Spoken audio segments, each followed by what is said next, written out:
اس میں ایک بات تو یہ جان لیجئے کہ جہاں تک تو ہے اس کی حرمت کا تعلق،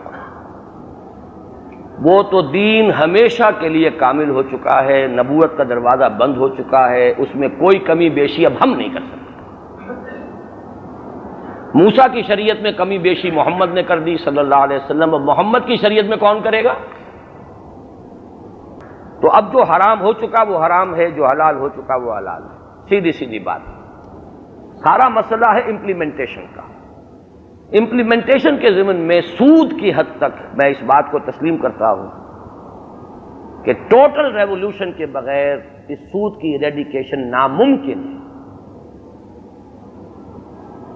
اس لیے کہ دو راستے کھلے رکھیں گے آپ۔ ایک آدمی کو انویسٹمنٹ کا ایک ایسا راستہ بھی مل رہا ہے جس میں گارنٹی ہے کہ اس کا مال کہیں نہیں جائے گا، گورنمنٹ گارنٹی کرتی ہے نا، جتنے بھی شیڈول بینکس ہیں ان کی گارنٹی تو حکومت، اور اسے ایک فکس پروفٹ ہمیشہ ملتا رہے گا۔ دوسرا وہ ہے جس میں خطرہ ہے، نقصان کا بھی ہے اور یہ بھی ہے اور شراکت بھی ہے اور ساری چیزیں ہیں۔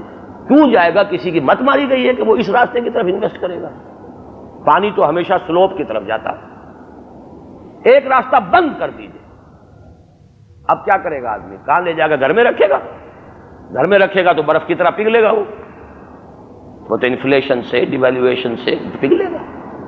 تو جب ایک راستہ بند ہو جائے گا، لا محالہ اب پارٹنرشپ ہے، شراکت یا مزاربت، دو شکلیں جو شریعت میں جائز ہیں، لا محالہ آدمی ادھر رخ کرے گا، تھرڈ آلٹرنیٹو اس کے پاس ہوگا ہی نہیں۔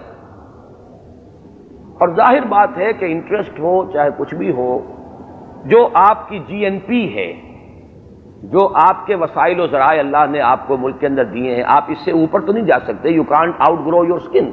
ہمیں اپنے وسائل کے اندر رہنا ہے۔ ہم نے خراب کیا ہے باہر سے قرضے لے لے کر، اور بیندھ کر رکھ دیا ایک ایک بچے کو کہ پیدا ہوتے ہی وہ اتنے روپے کا جو ہے مقروض ہوتا ہے، اور ساری آرٹیفیشل ہم نے خوشحالی پیدا کی ہے۔